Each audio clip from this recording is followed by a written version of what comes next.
फिर जब पैदा हुए तो जग हंसा हम रोए, ऐसी करनी कर चलो हम हंसे जग रोए।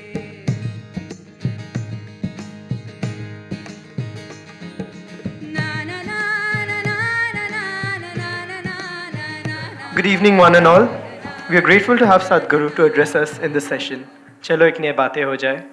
Today, the moderators are Vaibhav, Pratiti, and myself, Adrik. You got only one fan.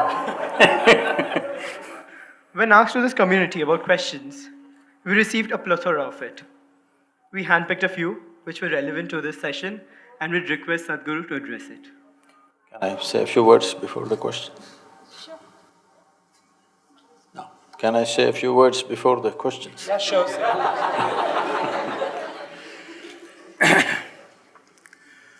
Well, namaskaram, good afternoon to everyone.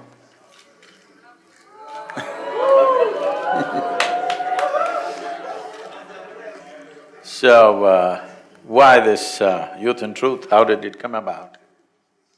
In the last 36 years, wherever I go, one constant refrain has been people always asking me this question, thousands of them. Sadhguru, when I was 20, where the hell were you?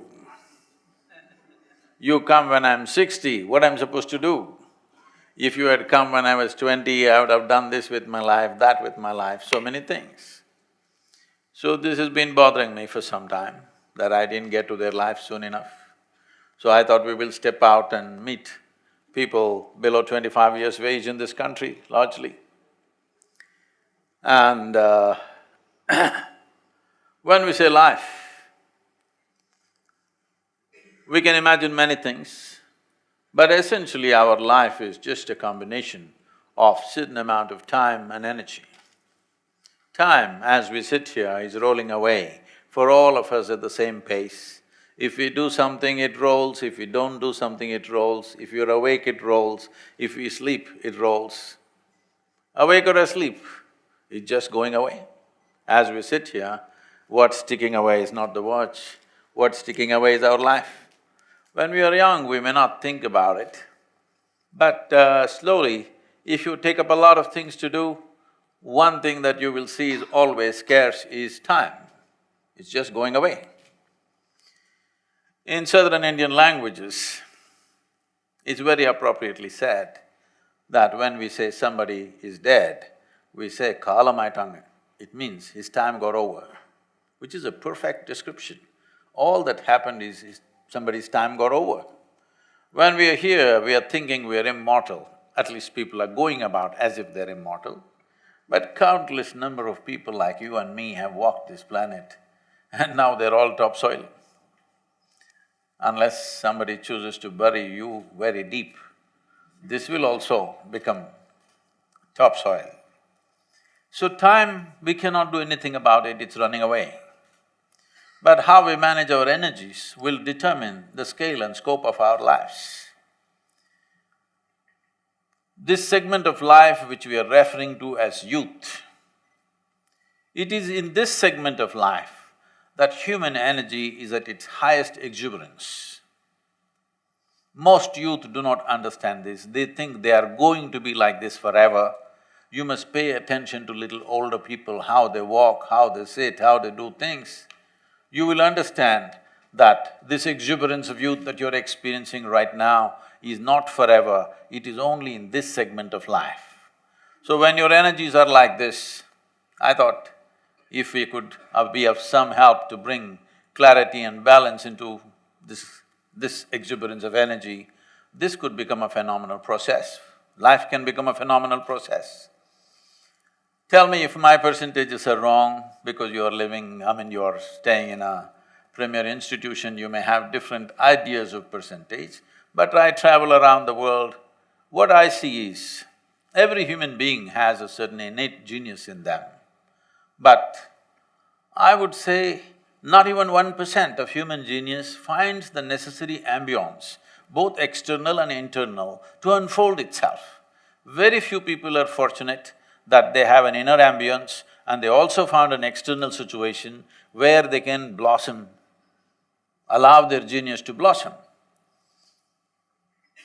We want to create a great society, a great nation, a great world. There's no way to do it except by creating great human beings. And that will only happen if we create an inner ambience and an external ambience where human genius can unfold. External ambience will depend on societies, situations, institutions, families, so many things that's not in our control. But we could definitely create an inner ambience where you are not the obstacle in your life. In your life, you should never become the obstacle. Somebody else will take that privilege they will exploit that in many ways, but I should not be the obstacle in my life.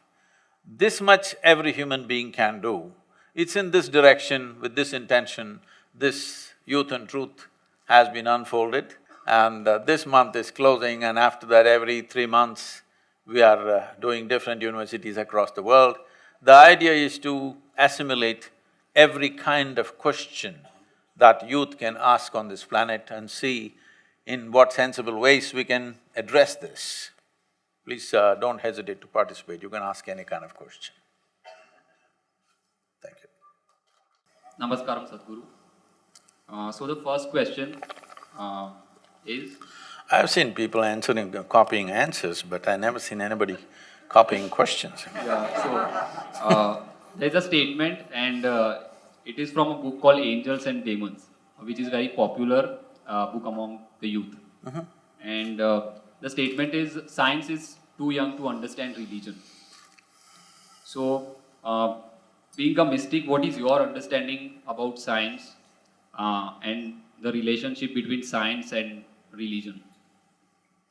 Science is too young to understand religion. Yes. See, when you say, let's get to the fundamentals. When you say religion,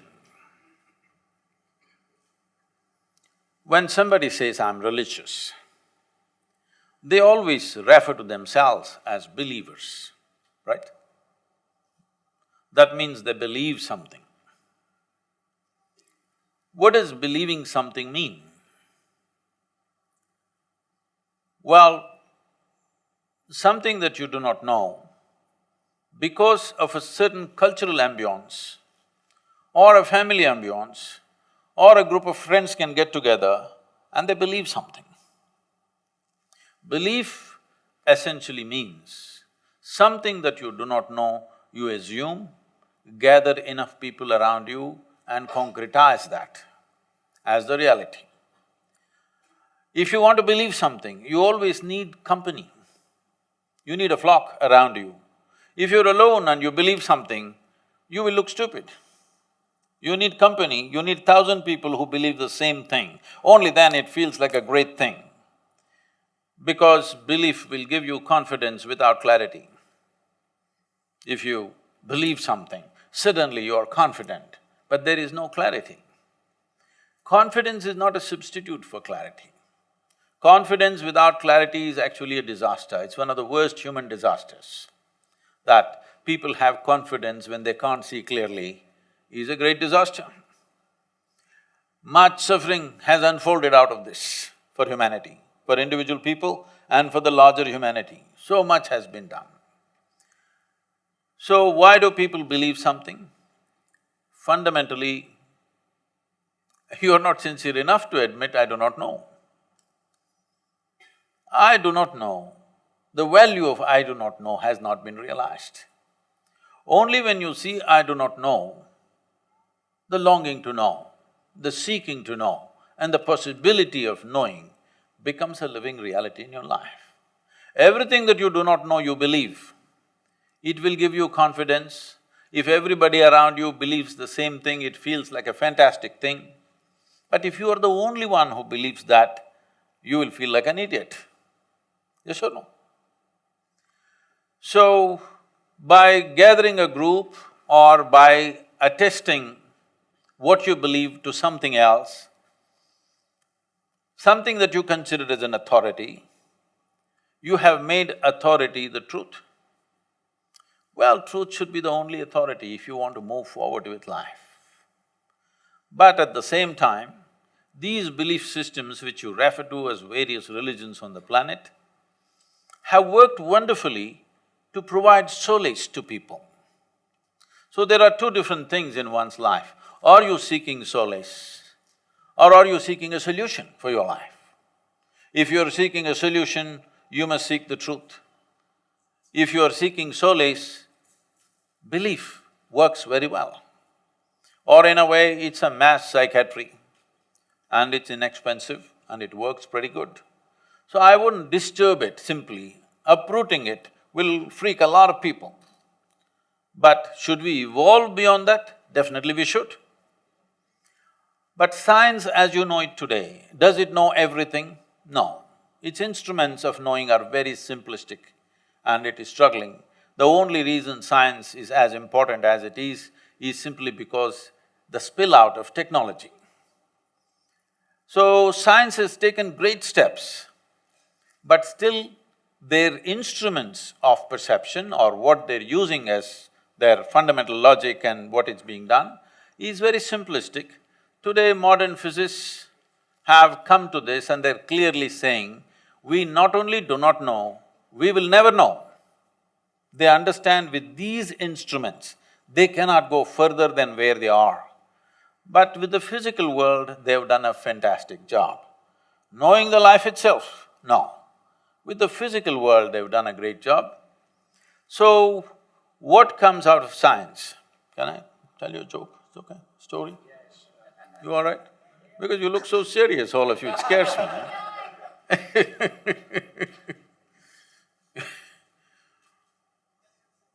You know, this happened in 2050. A group of scientists got an appointment with God and they went there. They told him, see, hey God, you've done quite well till now with creation, your design is quite good. But everything that you can do, we can do. It's time you retire. So God asked, is that so? What is it that you can do? So they said, see, we can make life. What more than that? God said, okay, give me a demo. They took a bit of soil and did whatever they had to do, many things. And after some time, this little baby started crying, came alive. God said, that's quite impressive, but first get your own soil. We are forgetting that we are standing in a very small context and making conclusions about everything in the universe. So that is science's problem. The problem of the religion is, they know everything without knowing a thing. So how do you arrive at these things? I had a very nasty joke, but you look like a nice guy, so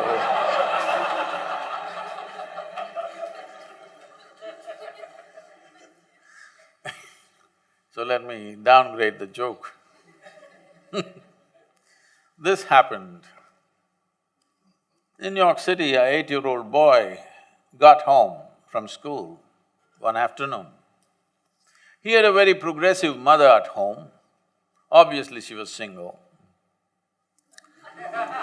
And he came home and asked, Mom,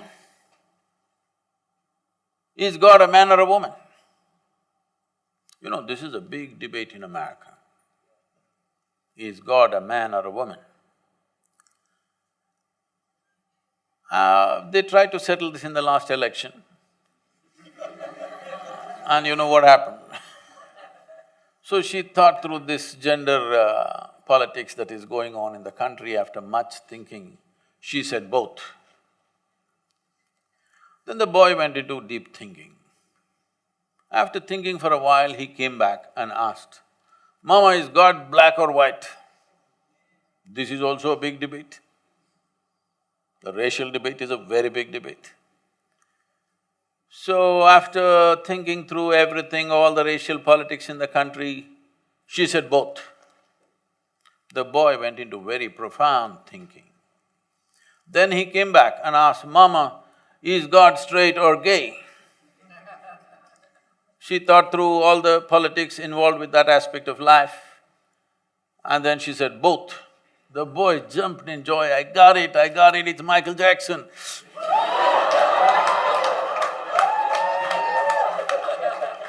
I don't know how you arrived at your beliefs but I think it's so human and so wonderful of you to see what I know, what I do not know, I do not know. Because I do not know is the greatest possibility in your life. Only if you see I do not know, the possibility of ever knowing opens up. Everything you do not know, if you believe, is gone. So the question is not this or that, it is not even this versus that.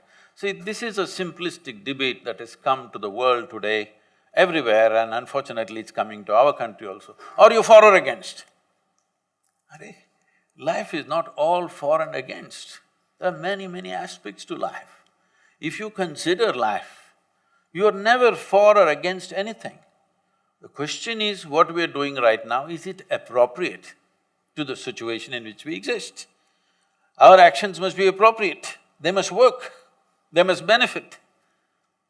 Otherwise you will go right versus wrong. Then even the people who think they are not religious have all become religious fanatics.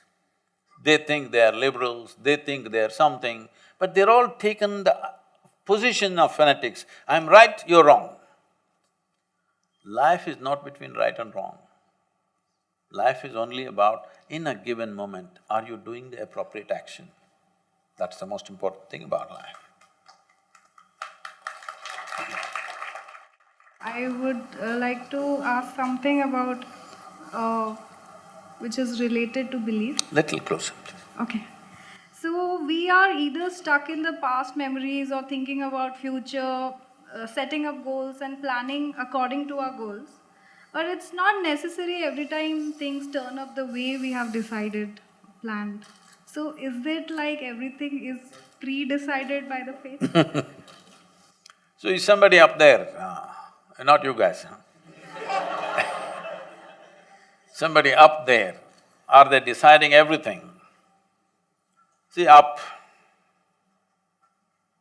because all of you are in a design institute, you must know this much, that you are on a round planet, am I right? You're on a round planet, and the damn thing is spinning all the time.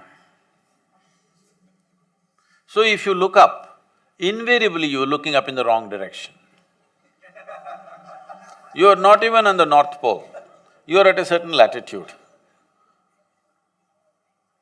Do you know what is really up in this cosmos? Which is up? Hello? Do you know? Is it somewhere marked this side up in this cosmos? So you don't even know which is up, but you know who is up. This is really dangerous, you know. You don't even know what is up, but you know who is up. You not only know him, you know his name, you know his wife's name, how many children he has, what he likes for his birthday, you know it all. But you don't know a thing about yourself. So, this thing about destiny is somebody up there deciding everything. Too much has been said about it. Even I don't know if it is, we call this Kili Shastra. Do you have this, the parrots tell the future? You have it in Gujarat? Huh? Some green parakeet will tell the future. See, if a bird can tell your future, you must be bird-brained, huh? Hello? If a bird can tell your future, there must be something wrong with your brain, isn't it? In this culture, forever, we told you, your life is your karma. Karma means doing, action. When we say your life is your karma, what it means is your life is your making, 100%. There is no idea of the God in this culture. All the people whom you worship are people who walk this planet or who walk this geography at some point of time. We bow down to them because we value whatever they did or whatever they offered to us. But there is no idea of the God. Even those people went through all kinds of trials and tribulations, even their life did not unfold the way they wanted. Yes or no? See, Rama is still having real estate issues. He couldn't even settle that in his life. And after 6,000, 7,000 years, still he not able to settle it, so he's not deciding your destiny for sure. It is just that he is setting up an example for you, no matter what life throws at you, because what life throws at you is not your choice. But what you make out of it is 100% your choice, yes? You cannot decide what the world will throw at you, but what you will make out of it is 100% yours, isn't it? It's like this. You okay? I can tell. So how to No. act in a way so that we get the desired results? On a certain day, a lady went to sleep. In her sleep, she had a dream. In her dream, she saw a hunk of a man standing there and staring at her. Then he started coming closer and closer and closer. He came so close, she could even feel his breath. She trembled, not in fear. Then she asked, "What will you do to me?" The man said, "Well, lady, it's your dream."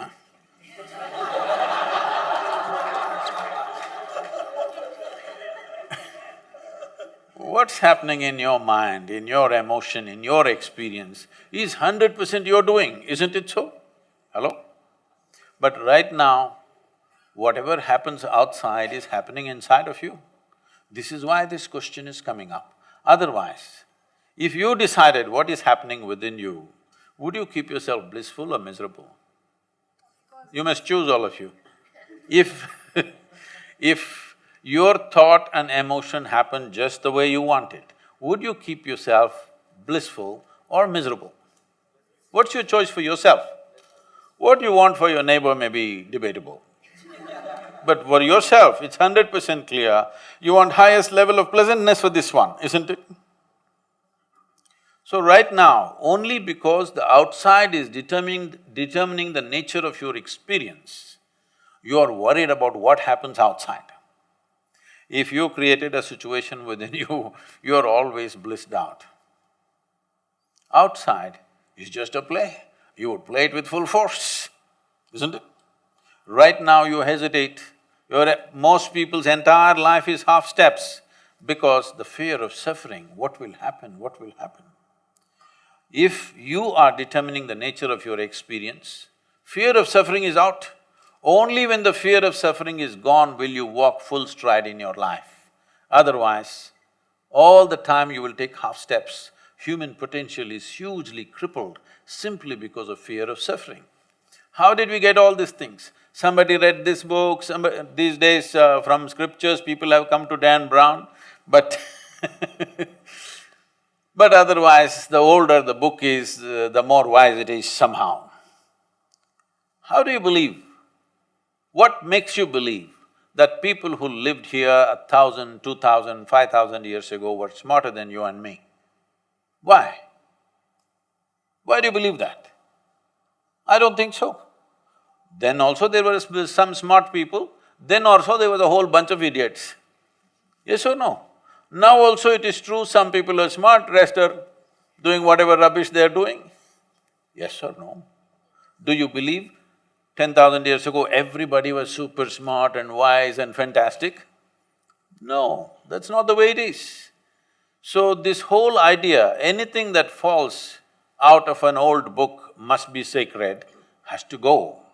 That is not the nature of this culture, because even when so-called divine entities came, we badgered them with questions, isn't it? Shiva opened his mouth, his wife asked him 1,000,000 questions. Krishna tries to say something to his closest friend, that guy is full of questions. None of them could ever give a commandment and say, this is what you must do. Only debate and debate and debate, because that's healthy. That means you're seeking. If you give a commandment and this is it, that is a full stop to your life. It's very, very important that we understand why human life has become significant on this planet, because there are many other creatures who are physically stronger than us, faster than us, many other things. They're even more beautiful than us, many of them. The only reason is because we have a certain consciousness and a capability that we can craft our destiny. We can determine what happens within me. Once we determine what happens within me, then outside is not really such a big obstacle. Right now, the biggest problem is everything that happens outside either gives me pleasure or hurts me. Now this is a crippling process. This one thing you fix, that what happens within you is determined only by you, nobody else but you.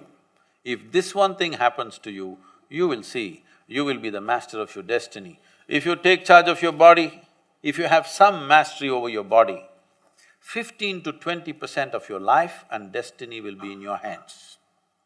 If you have some mastery over your mind, 50 to 60% of your life and destiny will be in your hands. If you get mastery over your fundamental life energies, 100% of your life and destiny will be in your hands.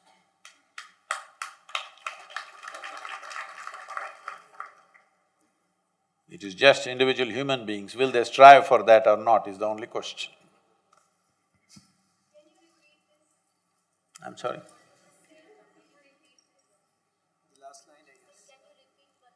What I just said? The last line.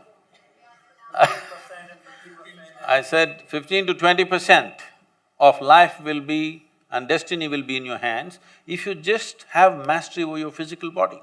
Have you noticed this? Somebody who is physically very competent takes charge of things effortlessly, but their mastery over their life will be only 15–20%. If you have mastery over your thought and emotion, 50 to 60% of your life and destiny will be in your hands. But if you take charge of the fundamental life process within you, 100% of your life and destiny will be in your hands. So Sadhguru, your example on Rama brought me to this question. So you know how when we go through the Indian mythology, Hindu mythology, we come to this word called dharma. So what exactly is dharma to you? See, the word dharma literally means the law. Now, you will see, if you look at the same Ramayana, Mahabharata, they're always talking in terms of Raja's dharma to the praja, husband's dharma to the wife, wife's dharma to the husband, parents' dharma to the children, children's dharma to the parents, teacher's dharma to the student, student's dharma to the teacher. What they're trying to set is, you must understand, this is a time, from being nomadic tribes, they're trying to organize an organized society. They're trying to create civilization. In this context, they're fixing norms for every aspect of life. This is the way this relationship should be conducted. If you break this norm, then this is a disruption of civilization, that's what they're talking about. So to drive on the street, there is a dharma. You were supposed to drive on the left side of the street, most people don't seem to know that. That's another matter. You have to get that simple dharma. We think this is a rule. This is not a rule. This is a certain law. When I say a law, like in physics you're saying, the laws of nature or laws of gravity or laws of motion. Like this, these are laws. If this transaction has to happen properly, in a fruitful way, if you maintain certain things, this will be a fruitful transaction. If you do not maintain this dharma, there will be disruption. So continuously they're talking about this dharma, that dharma, you must understand, they're trying to craft civilization. In all these things, they talk about one thing very significantly, which they refer to as Sanatana Dharma. Today, people are trying to brand it as their religion, but essentially Sanatana means eternal. They're talking about one particular law which is eternal. That means all other laws are generational. Every generation, these laws have to be relooked at and transformed. But one law is eternal, that concerns the inner nature of the human being. What concerns the body, what concerns the society, what concerns transactions in the society, all these things must evolve with generation to generation, but there is one law that need not evolve because there is no change in that dimension, the fundamental nature of our life. How to conduct this life? Just now he asked, how do we get there? You must know the Sanatana Dharma, the eternal law which governs the life that we are.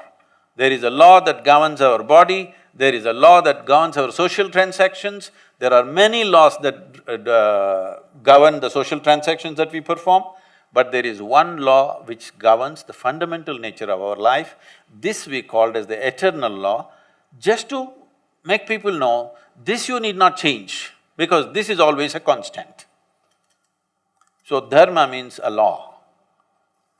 So in present context, with the parameters of dharma which were there previously, the parameters keep on changing. So don't you think that even Sanatana Dharma should change its parameters to be called a religion? Please repeat that question. So, when dharma was said, there has to be some parameters on which they crafted the laws. So with change in time, the parameters change as well. So even for Sanatana Dharma, don't you think the parameters keep on changing? No, I think this didn't get across properly. Sanatana Dharma is not a religion, that's what I'm trying to tell you. It is the laws that governs the life that we are. This is not a religion. You must understand, this is a godless land. This land does not have a religion, because this is a land of seekers. The seeking is for truth, the seeking is for liberation. If you listen to the conversations of maybe your mothers, maybe they're too young, maybe your grandmothers, if you listen to their conversations, in daily conversation, not in some spiritual transaction, daily conversation, without uttering the words karma, prarabdha, mukti, moksha, there is no conversation in this country, because the only goal was liberation. The highest goal is freedom, not God. So in this culture, there has never been a belief system, only norms to function with minimum amount of friction, because when human beings transact, what is my profit is your loss, what is your profit is my loss. How to conduct this transaction without creating friction among ourselves? For this we make the law. Why can't we drive all over the street? What's wrong? We are a free country. It's just that nobody will get anywhere. That's all that's happening. Nobody is getting anywhere because everybody is driving all over the place. So the same thing with every transaction, if we do whichever way we want, constant friction will happen, nobody will get anywhere, nobody will realize the full potential of who they are, because at every point we will be colliding with somebody else. So there are norms. When it comes to Sanatana Dharma, this is not about a transaction. This is about understanding the nature of your existence. This is eternal, this cannot be changed, it need not be changed, there is nothing to change because it's not changing. So you want to take that aspect and project it as our religion. No, this is about life, this is about human nature. This is not about either a particular religion or a particular nationality, no. This is about the fundamental nature of humanity, about this life, about the nature of our consciousness, how it functions and how to make it blossom. This is all the law is about. The law is not about this and that outside transactions. Over a period of time, people do many things. So, in today's technological world, we know that artificial intelligence and robotics are taking over. Those are the cutting-edge technologies. So, what is your take on the interaction of such technologies with the intersection of such technologies and ancient practices such as meditations and yoga? Are you sure I'm real? Because last year and a half, they've been inviting me to speak in all sorts of artificial intelligence conferences in the world. I was just surprised, why are they asking me to come and speak about artificial intelligence, because I'm not an expert in the field, nor am I an artificial intelligence. So I asked them in one of the conferences, it was in St. Petersburg, I said, why are you guys inviting me to all these artificial intelligence conferences? I'm a natural intelligence, not an artificial intelligence. They said, the problem is, what are we going to do? We're going to lose our jobs. These are all professors in big universities, in MIT and in Harvard and these kind of places. They're asking me, what are we going to do in another 10 years' time? Because everything that we know, everything that was sacred till now, suddenly is going to be there on a little gadget.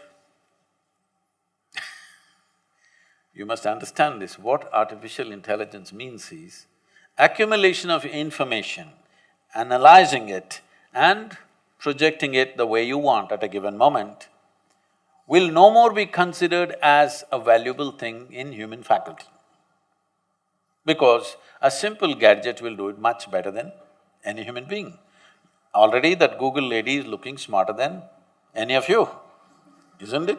She looks smarter than me, it's okay, I'm not educated, but you guys she's looking smarter than any of us or no? Anything you ask without batting an eyelid, she tells us. So, it's going to that place where intellectually everything that you perform will look stupid or meaningless. This happened to me when I was about 13 years of age, I think, 13 or 14, 13 I think. For the first time I saw a flatbed calculator, this Panasonic calculator, you know. At that time it was 100, 110 rupees, very expensive. You drink a coffee for more than that today. But 110 rupees, Panasonic, Sony was 125, so we buy the cheaper one, 110 rupees Panasonic. And they show me this, I never bought them. Somebody brought one and they showed me, tuk. Results. Then first thought that came to me is, why the hell am I wasting my life in the mathematics classes? I said, all I need is this, I don't have to go to the math class. Whatever question you ask, tuk. A 100-rupee thing can tell you why this torture for 10 years, going through this arithmetics and mathematics and all kinds of things.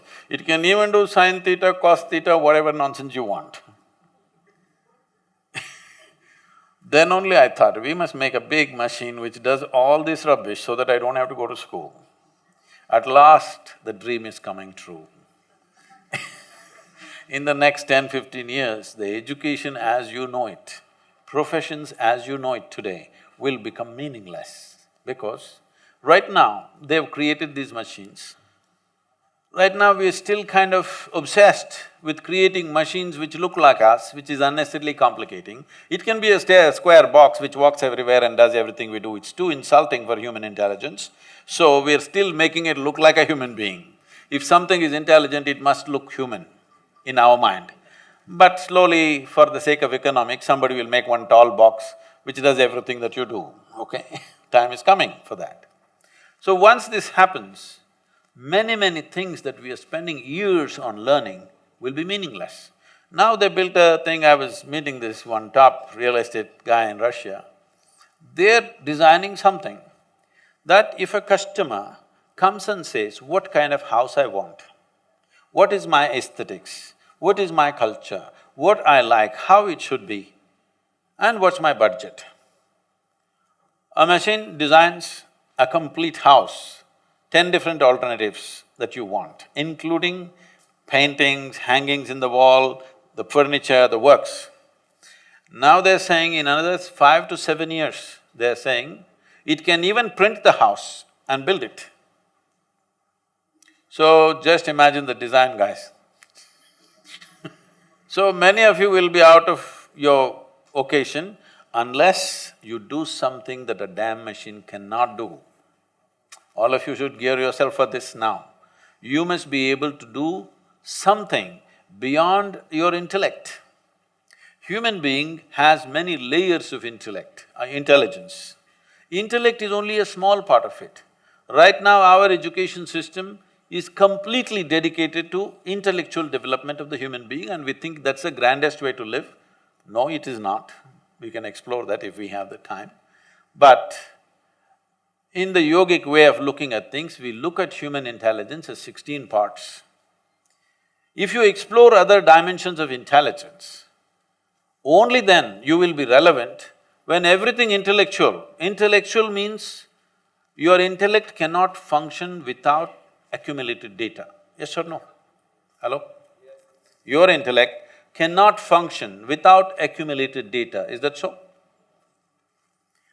Now, whatever is data assimilation, analysis and execution of that analysis, a machine will do better than you. A human being can always make mistakes, can always fudge information, but a machine is clear-cut. It will simply do those things. So everything that you can do intellectually will be meaningless in another 10 to 15 years' time. Maybe in India it will take 20 to 25 years' time, but inevitably it's going to happen. So you must be equipped with something beyond your intellect. When I say beyond your intellect, there are many ways to look at it. I will make a simplistic example. Simplistic because if we go into more sophisticated examples, we'll have to do a lot of exploration. We don't have that kind of time today. For example, what did you eat for lunch? Maggie. You are on Maggie?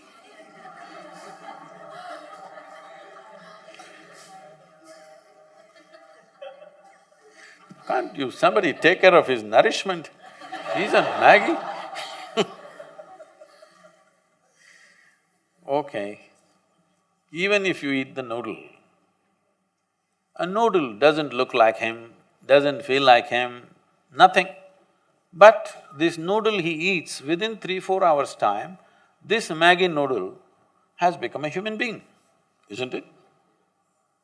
Yeah, part of it. It's become part of the system. So you are manufacturing such a complex machine with Maggi noodles.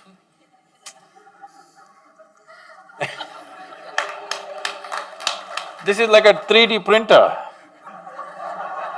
You put Maggi noodles into it. No, I am not made of Maggi noodles, okay? I eat better than that. But you put a chapati into this becomes a human body. This is the most sophisticated machine on the planet. You're manufacturing this with whatever food that you eat. And the food that you eat is just the soil that you walk upon. Yes or no? And it stands up. Isn't this a 3D printer? Hello? Does that intelligence exist within you or not? Not even in your brain, in your gut? It does. It does. So if only you found conscious access to this dimension of intelligence, you would live magically, isn't it? Then artificial intelligence won't disturb you, you will be very happy because all the menial jobs if the machines do, what a wonderful world. I'm looking forward to that. Sadhguru, this question is something which many of us will be able to relate with. So, people are going through a lot in their lives, in their personal and professional lives. So, my question is, how do youth especially how they'll be able to realize the difference between sadness and depression? And since realizing All the way from Bangalore to Ahmedabad. So, realizing a problem is the first step of solution. So, this is something important when someone is in depression, they should know and realize, actualize it first. No, professionals are telling you, however much of sadness you're in, you're not depressed because you've still not gone to them. You need a certificate for that. This happened in Bangalore city itself way back, many years ago. 50 years ago, maybe 47 years ago, I think. There was a boy that I knew. He was very scrawny like that and suddenly he went into some kind of psychological disturbance. He lost his school, started yelling and shouting on the streets. Then the family took him to Nimhans Institute, which is one of the premier institutions in Bangalore. I think he stayed there for maybe 6 weeks or so. Then he came out, he was quite normal, he was fine. Just that a month or two, he kind of lost his balance. Then when he came, all the boys of his age teasing him, "Hey, you're a nutcase. You were in the madhouse, weren't you? So you're a nutcase." All the time people are making fun of him. So one day he got fed up with this and he pulled out a paper from his pocket and showed, "See, I have a certificate, I'm normal. Do you have one?" "I have a certificate from Nimhans which says I'm normal now. You don't have one, right?" So, we must understand this, whether it's physical health or mental health, a large part of it is in our hands, a large part of it. Well, things like cardiac ailments, the variety of other things, people thought it's just God-given. Today, doctors are telling you, you don't have to come here, you just eat properly, get up in the morning and do some exercise or yoga or play a game or take a walk or do some damn thing. Don't just sit around. Yes? If you just move around, your ailment may go, that's what they're telling you. And how many people have walked out of their cardiac problems simply by doing few sensible things?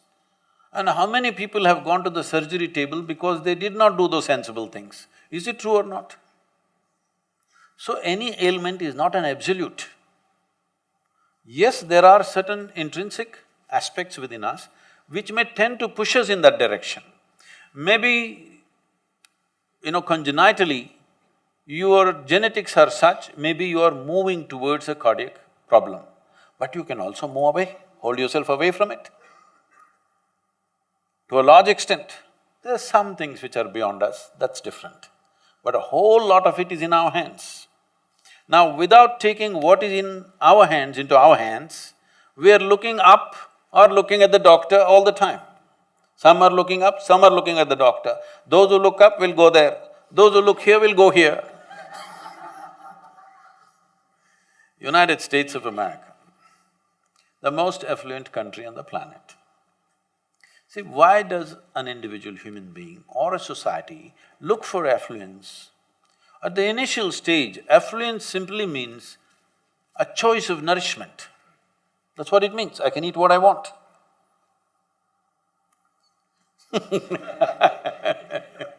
At the next level of affluence, it's a choice of lifestyle. Now a country or a society which has an immense choice of nourishment and lifestyle, 70% of their population is on prescription medication. They're spending over $3 trillion on healthcare. People estimate by 2030, it could be close to $8 billion, their healthcare bill. Many people believe that this could sink the country, not a war, not some other tragedy, healthcare. And every other nation is going in that direction. Europeans have done a fantastic thing of reversing that process to some extent, really. Especially in some parts of Europe, people are much healthier than ever before simply because they're cycling, they're walking, they're doing things and they're eating sensibly. This culture is spreading in Europe. This culture was so much a part of our thing, but now we are all going the American way. And as a nation, we can never afford that kind of healthcare bill. Our economy itself is not $3 trillion yet. For 1.3 billion people, if you go for that kind of healthcare, we'll be finished in no time. First of all, we will never do it, okay? For this population, you are never going to provide that kind of thing. Here you have to see, or everywhere we have to see, especially in our country, we have to see how people can stay healthy, not how they can be treated for everything, isn't it? So this goes for physical ailment and for mental ailments. When it comes to mental ailments, there is right now a whole new subject evolving called neuroplasticity. You heard of neuroplasticity? You can rewire your brains completely. We have been saying this forever in the yogic systems. In 24 hours' time, we can rewire your brain completely so that you think differently, feel differently, act differently in a matter of 24 hours if you are willing to do something very intense and focused. Today they're telling you, just by cultivating a different kind of thought, by doing different kind of activity, you can change the very shape of your brain. The grey matter can increase and decrease in different areas of the brain simply by doing these things in a matter of days or weeks. We have shown this, that people who practice, like we have a simple 21-minute practice which is large, taught widespread, called Shambhavi. It's part of the inner engineering process. University of California made studies on this, and now they're saying that the neuronal regeneration in the brain is 241% higher than normal if you're doing this practice for over 3 months. Everybody could do with little more intelligence, isn't it? Because over 30 years of age, generally there is depletion of neuronal production. What is being depleted and what is being replaced is not equal. But now what is being replaced is higher than the depletion that's happening. So age need not take away your intelligence. When age happens, most people are managing by experience, not by intelligence. Youth below 18 years of age are far more intelligent naturally. Their problem is they don't have experience and information. Over 30 years of age, their intelligence is depleting normally, but they are managing with experience and exposure and stuff like that. But now there is proper studies showing that over 35–40 years of age, you can increase the neuronal regeneration in your brain. So when all this is there, when substantial science is saying this, some people going on saying, no, depression is not by choice, it is an absolute thing, once it happens, you have to come to me. I can understand the business concerns of that. But please, every human being should take absolute responsibility for their physical and mental health from an early age. It's very, very important. Otherwise, I'm telling you, life can throw googlies at you in such a way, just about any so-called normal person can be shattered. Things will happen. So now what will you do? When you fear that you may be shattered like this, what will you do? You will curtail your life. That should not happen. This is why I said, only when fear of suffering is totally taken away from you, when you are absolutely clear, my experience of life is determined by me and nobody else but me, then you will walk full stride. This must happen. Human beings must walk full stride. They should not be walking half steps. But with the fear of depression, sadness, misery, we will all end up walking half steps, isn't it? If you feel little depressed, what's the first thing you do? You curtail your life, isn't it? Isn't it the first thing you do? Don't curtail your life. This life must happen full on. It's a brief amount of time. In this time, there's no need to curtail. This must happen full on. Thank you so much, Sadhguru, for addressing all these questions with so much clarity. And now we'll move ahead with our second session of the event, in which any of you can ask any question with Sadhguru one-to-one. So, yeah. Please. Take the microphone, please. Namaskaram, Sadhguru. In the book Inner Engineering, you have said… In the book Inner Engineering, you have said that if this planet gives you a chance, you want to transform entire planet into what you have enshrined in the south, which you just showed. So what does the necessary support be? See, do you understand her question, what she's asking?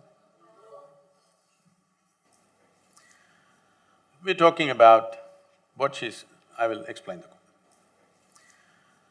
What she's asking is, I think in the book, it is said, I haven't read the book, I only wrote it, okay? So, if I say something, I'm only paraphrasing because I don't remember the words there. What could have been said there is, if we create the right kind of energy spaces, human beings will blossom much better.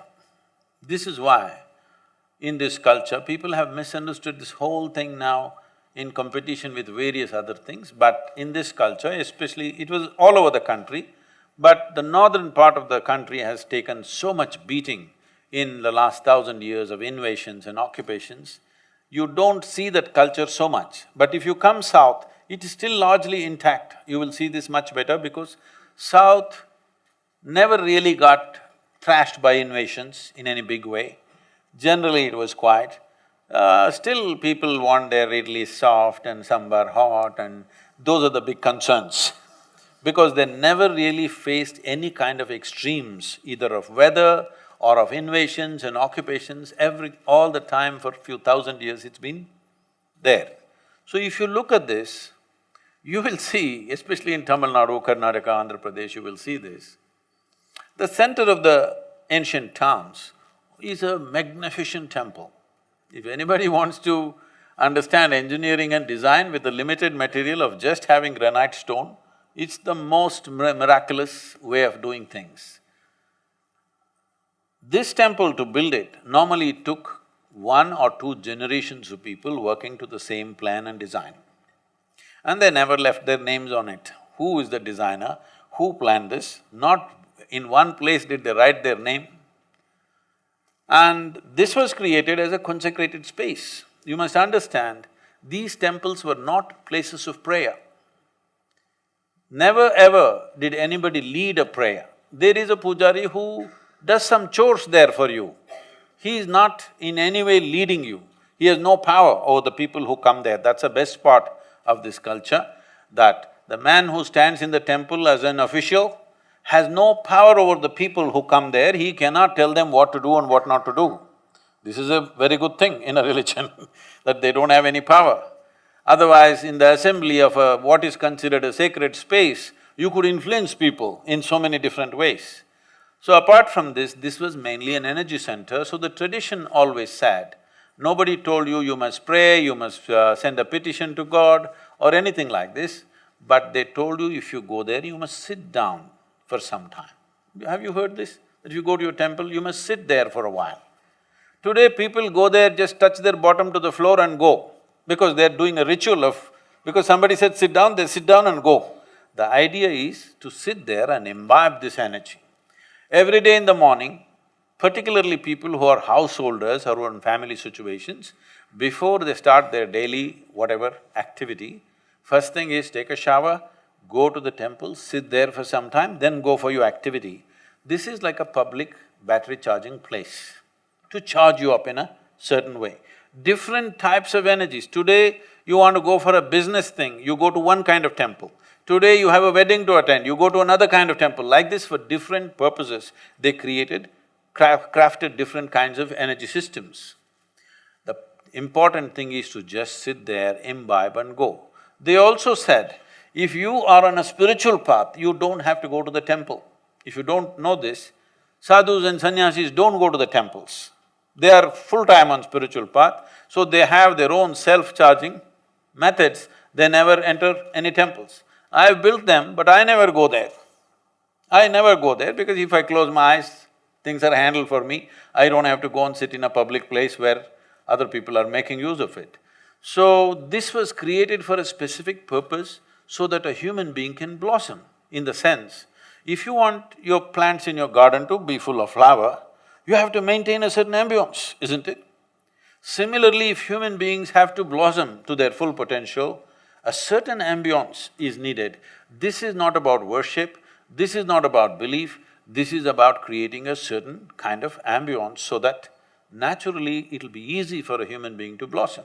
Right now, as an example of this, I think they showed the Dhyana Linga. What this means is, without any instruction, without any preparation, you can make people meditative. People just come and sit there not knowing anything about it, they've never heard what is meditation.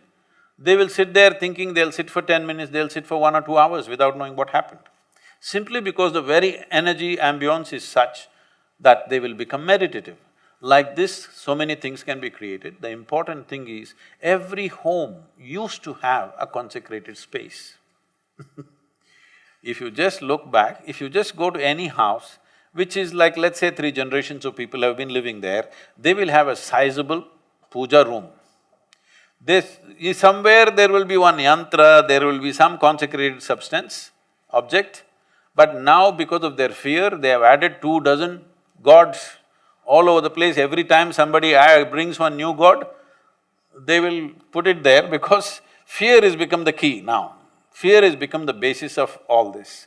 But if you look at any home which is over 2 or 3 generations, you will see always there is a consecrated object in the house, because they knew the benefit of this and they knew how to use it for their benefit. There are different ways to use this for health, for well-being, for prosperity, like this there are many kinds of things that one can create, or for spiritual well-being, all this. So what I might have said in the book is, if we create this in every working place, in every home, in every office, in the cities, that people are in a cared-for space. It's very important. In many ways, this is what a design school means in a different way, that when you live somewhere, you must live in a cared-for space. An uncared-for space will create a different kind of culture within ourselves, different kind of psychological makeup within us, different kinds of behavior. When, many years ago, about 25 years ago, I went to speak in a college in Bangalore. It's called… The problem is these videos are going to go everywhere.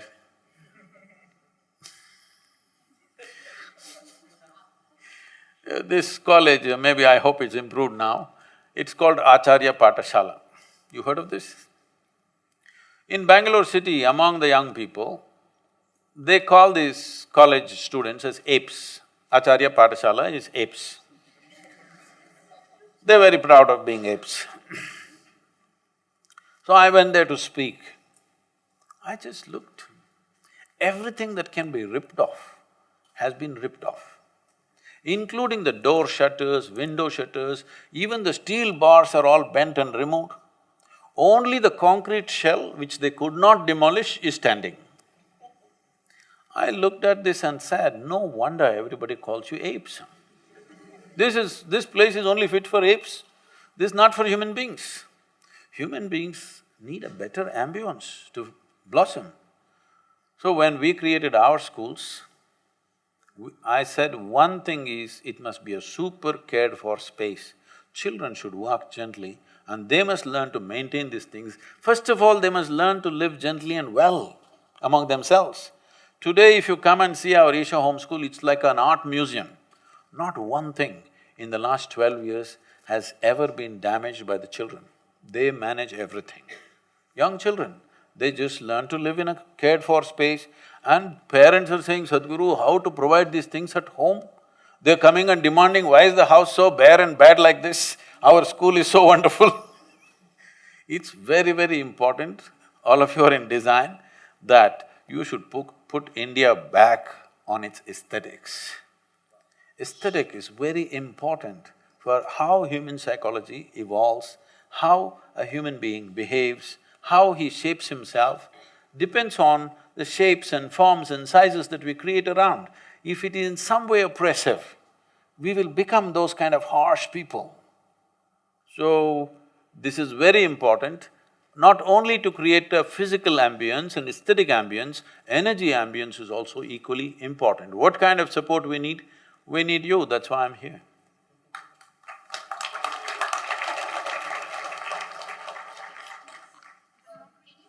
Can you take the microphone, please? Namaste. Can you talk about mentalism? I'm sorry? Mentalism. Can you talk about mentalism? What's mentalism? Mentalists like… Oh, Mentalist, that movie, Yeah. like that. Mentalism, yeah. Okay.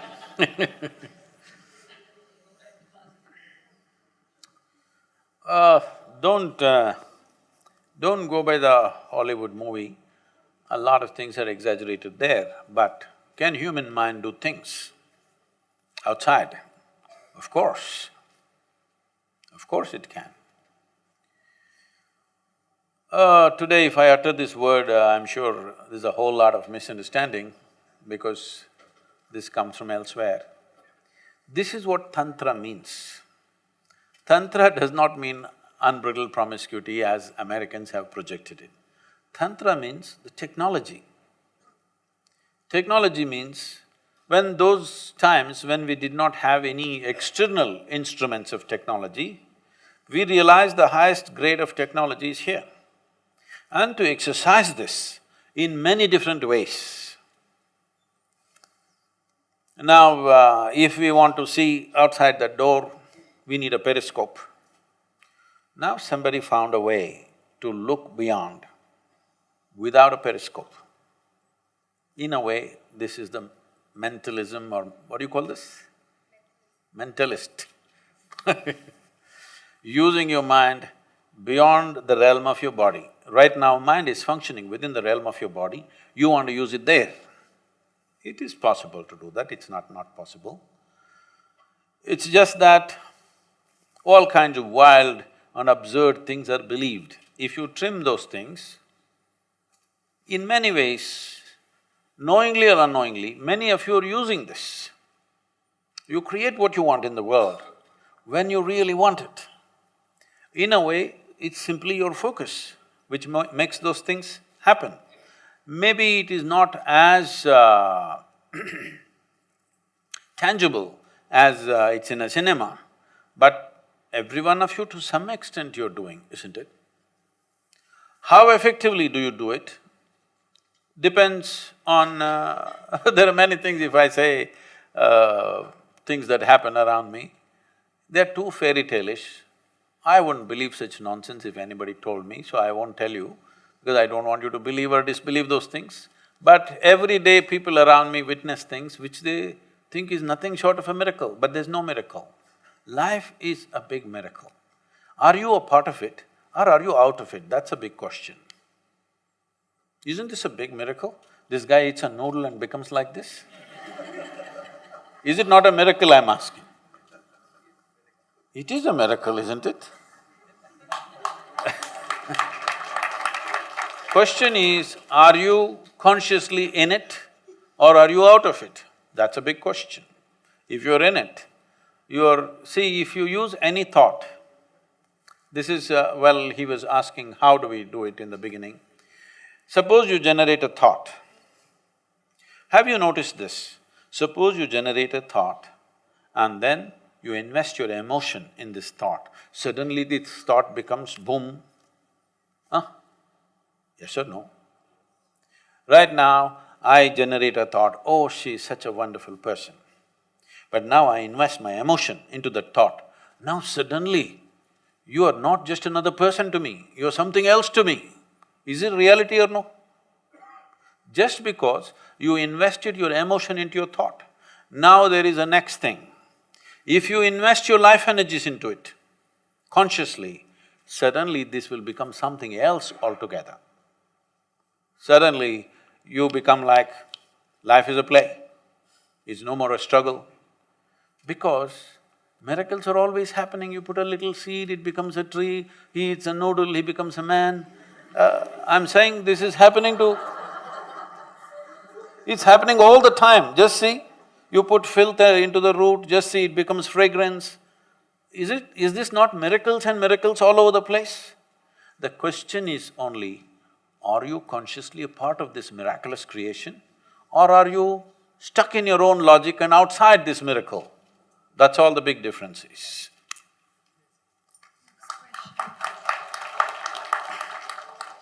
Hi Sadhguru. Do you think it's important to have a companion? Companion is a very benign word. If you're asking, is it important to have a lover, is that the question? No, just a companion. Okay, benign word. Companions can be of many kinds.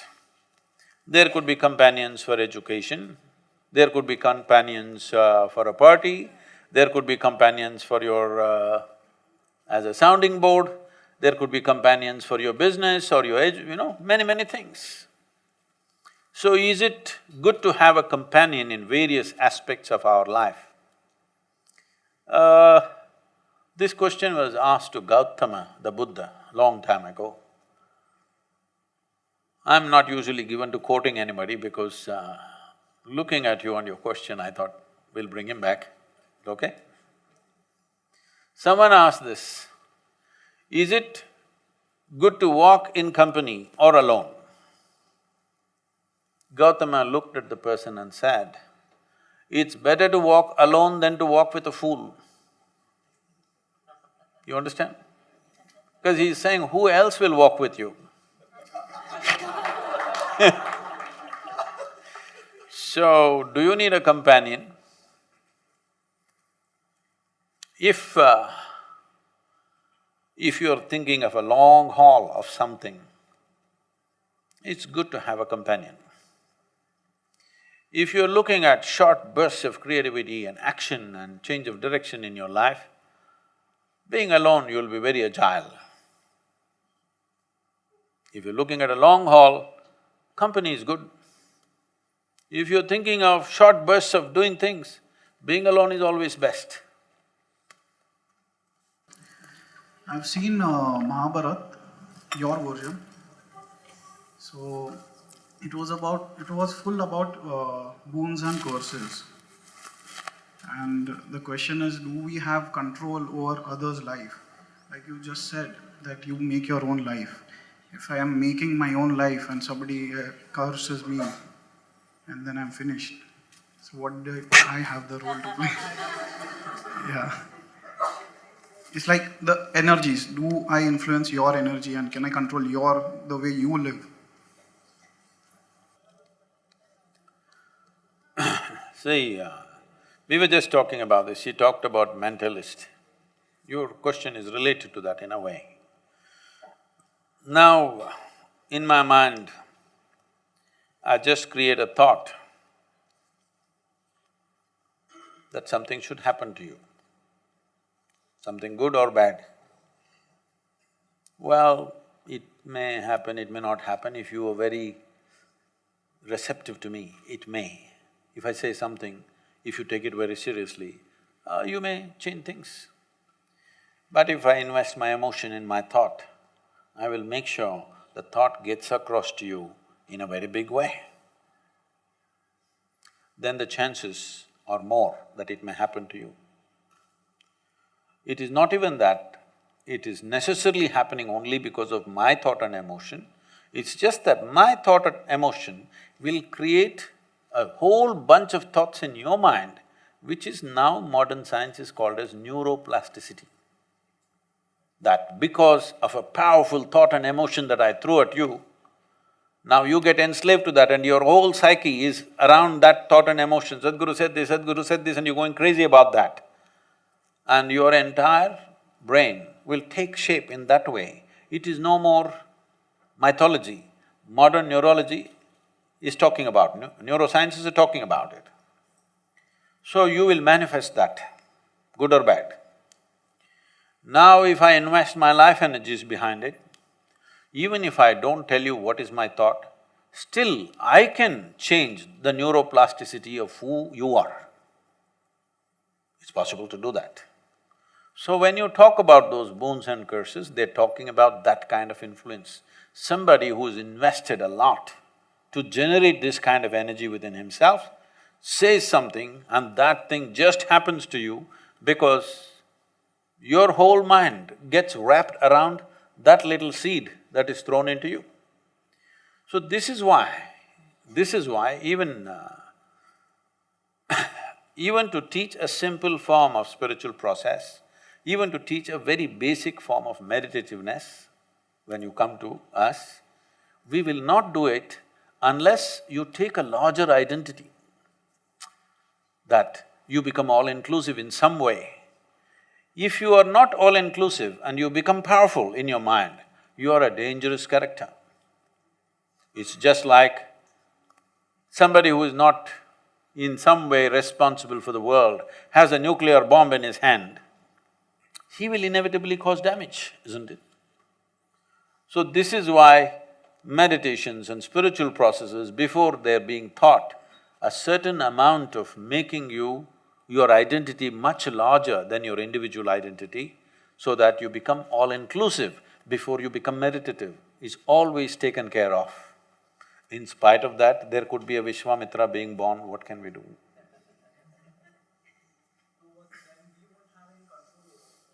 No, okay, that part of it. It doesn't matter how powerful I am and what I do. You can develop your own sense of integrity about the nature of who you are. If you have done enough work upon yourself, you will determine, nobody else can determine. Because if you are just on the level of your mind, I can take over. But if you have touched your deeper dimensions of intelligence, if you have become conscious in some way, no, you cannot be influenced. So that is why it's very important to be conscious. Conscious means that a dimension beyond your physiological and psychological structure has become a living reality for you. If this has happened to you, you can walk into hell, no problem. It will not influence you. Please. I was a student of this institute and I used to feel very happy that the education here was very questioning. So we questioned everything, all the belief system. So as a result, the students grow up very self-reliant and they know themselves well. But what happens is that they grow distant from their family because of the difference in the belief system now. So we may become very confident individuals, but what happens is we become alien to our parents and we don't fulfill the expectations of the parents. So what do you think? There is a role as a daughter or a son also to be fulfilled, and there is a role as an individual as well. So how do we crack that balance? See, we must understand this. Inquiry, seeking, questioning does not mean you take on to another belief system.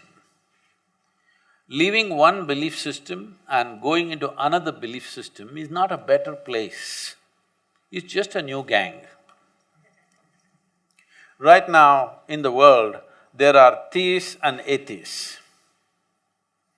Theists means those who believe there is God. Atheists means those who believe there is no God. But the problem is, both of them believe something that they don't know.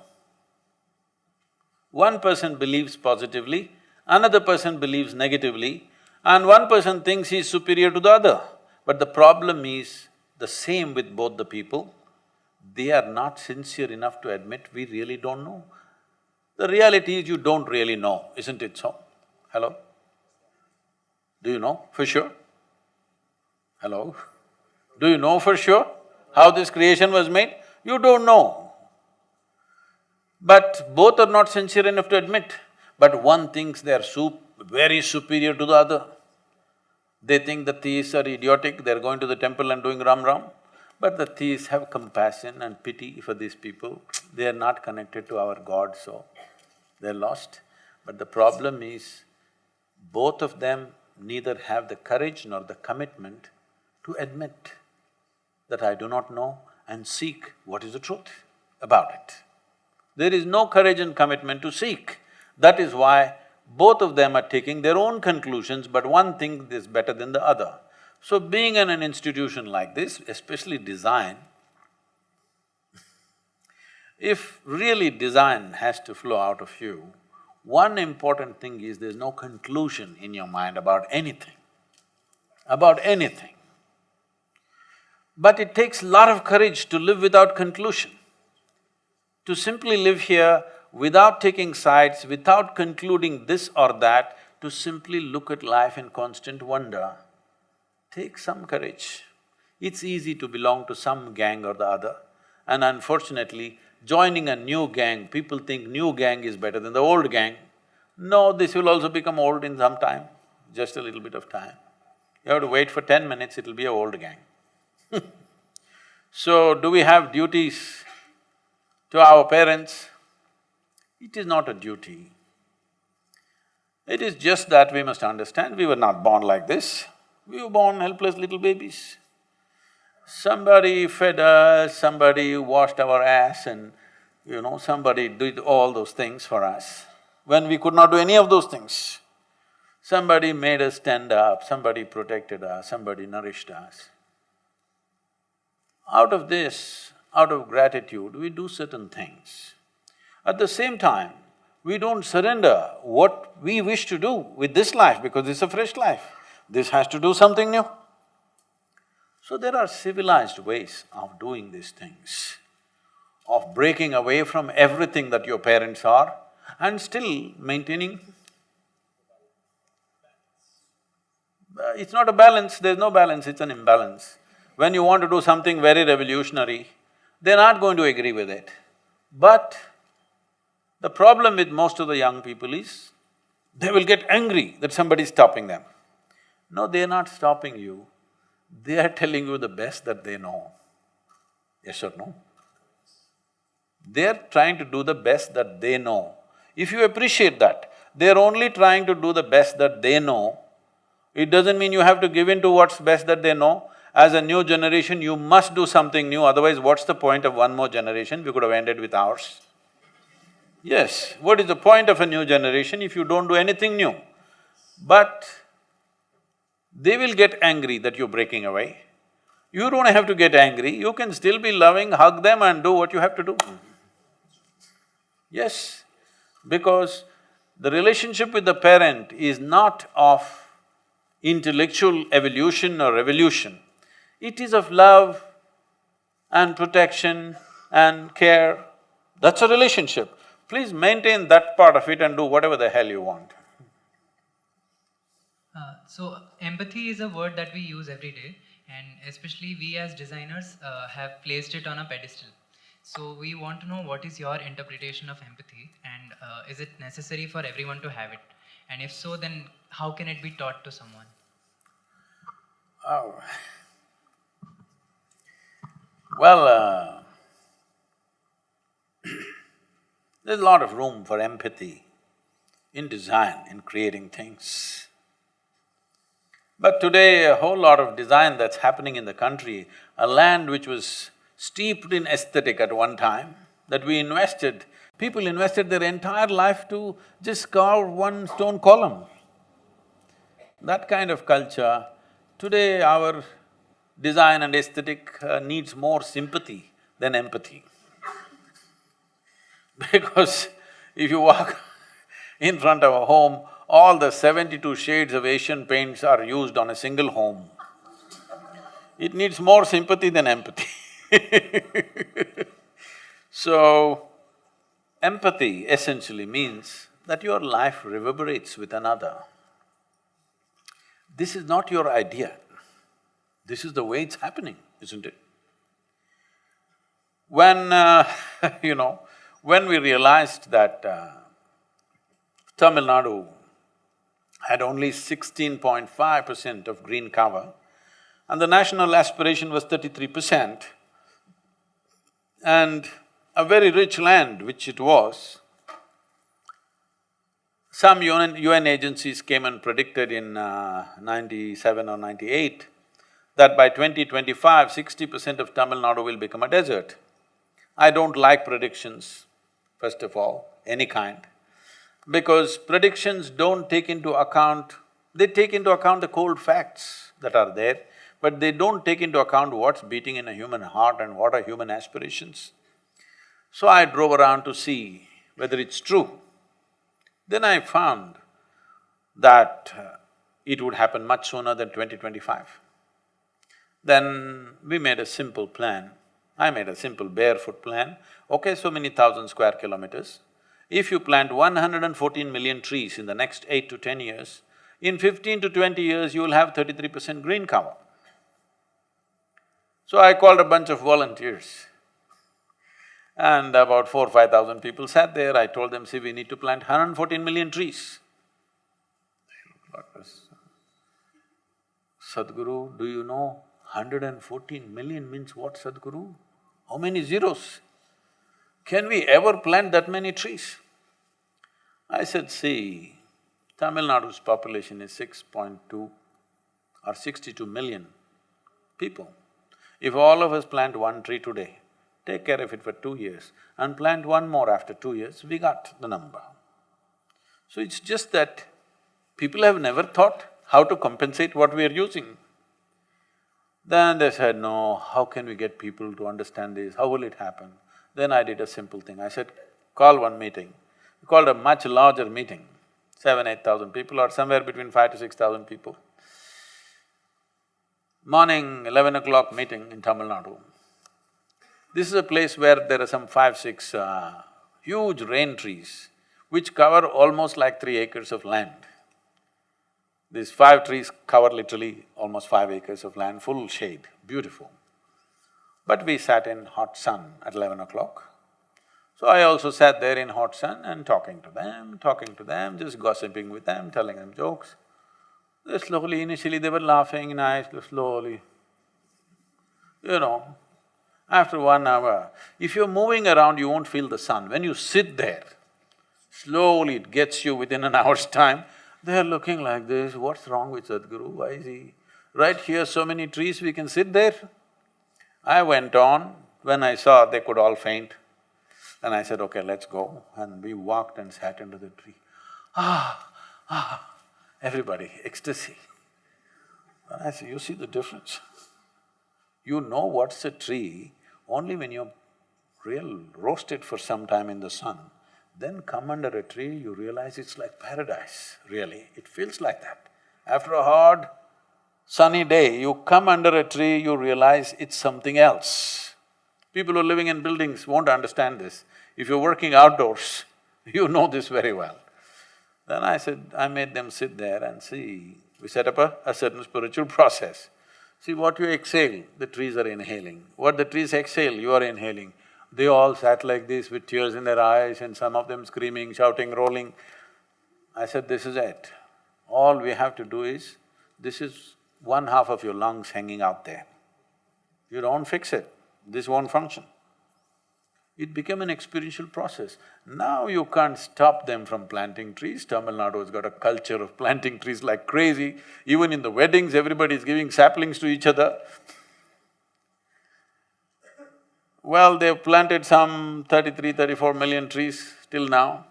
It's not 114, but at least the culture has changed. People have understood. Now, I think, how many schools?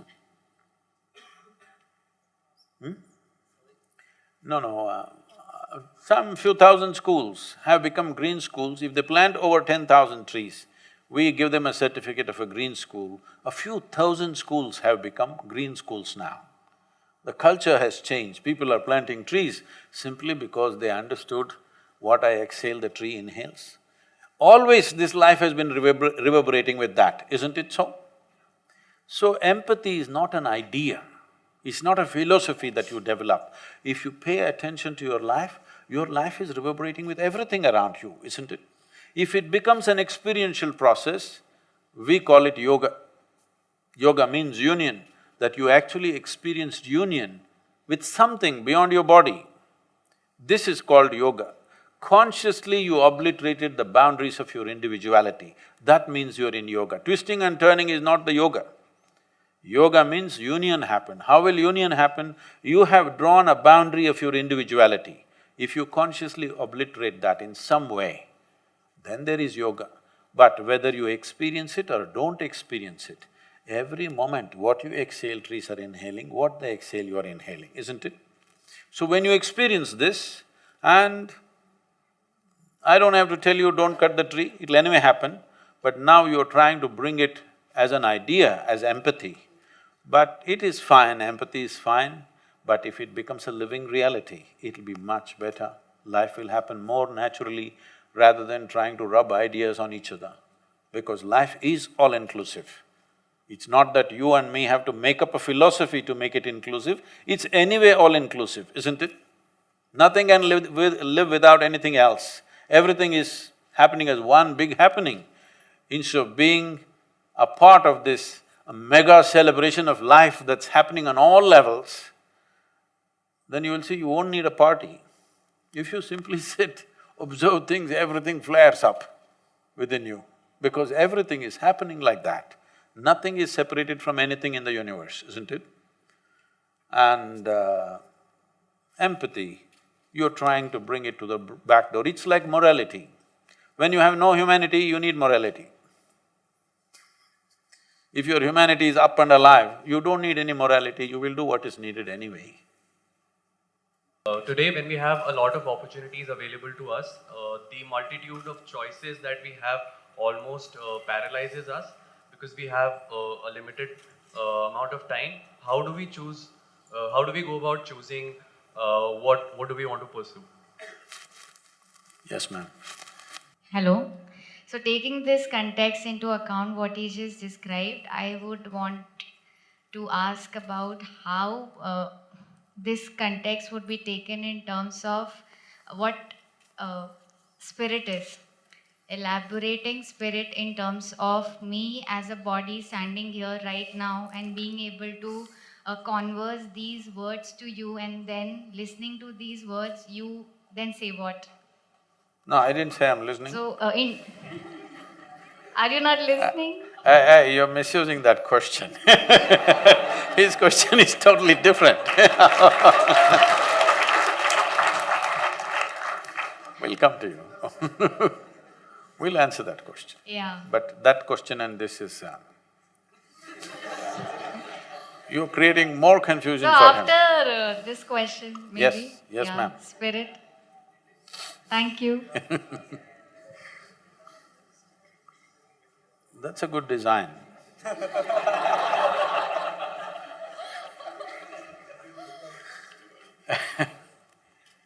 So, about making choices, probably you're talking about professional and other kinds of choices, right? Is that what you mean? See, there are different ways to look at this. Today, unfortunately, they were asking me, till now, whatever this number of universities you covered, did you get the kind of questions that you want? I didn't want any kind of questions in particular, but I wanted every kind of question that's possible. But what I'm seeing is, very few questions have come asking with concern for the larger world, for the humanity, for the life on this planet, for the nation, for things like that. Very few have come, very small percentage. Rest are all about personal stuff. I'm not saying it's not important, but I'm surprised that young people are not thinking of larger situations in the nation and in the world. Having said that, see, there are two ways to approach your life. Either I want to do what I want to do, but you must understand what you want to do is just a thought that you generated and it's not even yours, it's something that you pick up from around you. Well, there may be certain aptitude. Well, people were asking me, some news channel is asking me, Sadhguru, why don't you… are you standing for election this time, 2019, are you standing for election? I said, I have no such intention. Okay, next election at least are you standing? He said, no, but why? I said, that's not my competence. I don't think I'll make a good politician. If I thought, maybe I would have thought about it. So one is aptitude. Do you have a certain aptitude towards a certain action? So are you thinking in that direction? Or a whole lot of people today are deciding what to do depending upon what they will get out of it. What will I get? Will I get this kind of lifestyle? Will I get this kind of salary? Will I make this kind of money and lifestyle? This is what they're thinking of. This is a wrong way to approach, because you will have everything and you will have nothing in the end with life. The important thing is this. See, if you make yourself… first of all, you must do this, you must not be driven by your anxieties, your frustrations, your concerns. You must take… when this question becomes a serious question in your life, you must take off at least 3 to 10 days, let's say, depending upon who you are. Some people may need 3 days, somebody may need more time, let's say maximum 3 to 10 days range. And not to be influenced by your peers, switch off the phone, not to be influenced by your professors, not to be influenced by your parents or the social pressures. Spend some time with yourself and see. I'm asking you a simple question. Are you a precious life? Your life, is it precious to you? Hello? If it's precious to you, what are you going to invest this precious life into? Is something that must concern you, isn't it? You must not do something because he's doing it, you must not do something because he's not doing it. This is not the way to decide things. You're investing your life, if this life is precious, you must see what is it that really matters to you. And you must do that. It doesn't matter, it pays, it doesn't pay, but believe me, if your heart is not in something, really, you will not do your best. Yes or no? If you don't do your best, how will great things happen to you? See, whether it is art, music, design, business, sport, spirituality, politics, it doesn't matter what it is. If you are not absolutely devoted to what you're doing, you will never do anything significant in your life. That's for 100%, I'm telling you. You may earn a living, but you will not do anything significant if you are not totally devoted to something. See, right now there are many examples, because they gave him a Bharat Ratna, I'm choosing him. Let's say Sachin Tendulkar. This man knows nothing except hitting a ball. He gets so devoted to hitting a ball, hitting a ball, hitting a ball, hitting a ball, and he hits it like nobody. Now he is Bharat Ratna. Yes or no? It is just devotion. You must talk to him and see privately. He is like, you talk about the ball, he will… he is so devoted to it, okay? It's his religion, it's his sacred stuff, it is everything to him, hitting that ball. His entire life he invests in one simple act, hitting a ball. Is it a big thing? But hitting a ball because of enormous devotion, just see what happens. Tremendous things happen, isn't it? So, the question is not about what you want to do. The question is just this: can you be devoted to this? Let's say you think in terms of today, if I invest my life, next 25 years, can I be devoted to what I'm doing right now? Will this matter to me? Will I feel fulfilled if I look back and see what I've done something? You do whatever the hell you want, just do it well, that's important. And don't do any damn thing that you will be ashamed of doing tomorrow, isn't it? What other people say doesn't matter, but you should not be ashamed of what you have done, isn't it so? Hello? This much you must keep, this much pride and freedom you must keep in your life. It doesn't matter, the whole world says you're wrong, but you are not ashamed of what you have done. That much you must always keep in your life. If that one thing, if you give up, I'm telling you, you'll live a very poor life. You may have everything, but you'll have nothing.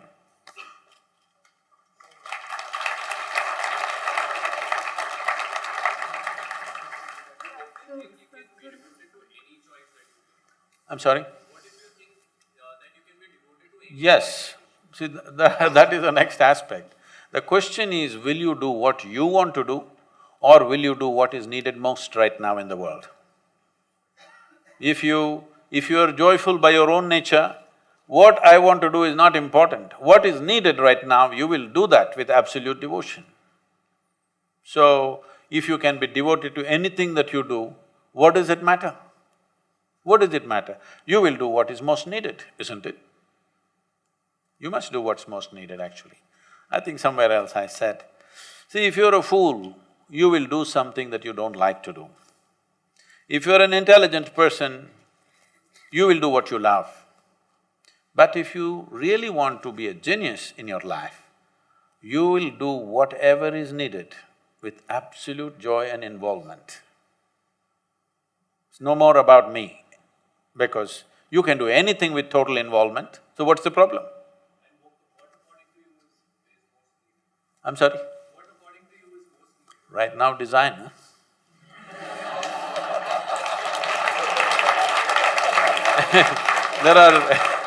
There are two ways of looking at design. When we say design, we may be thinking of designing a building or clothing or something else, material stuff. But the most important thing is, your life must be designed right. You must be a designer life. Yes? Designer life means, or designer anything means, it's just the way you want it.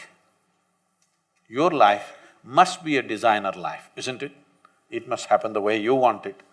It doesn't matter whether they approve it or not, it must happen the way you want it.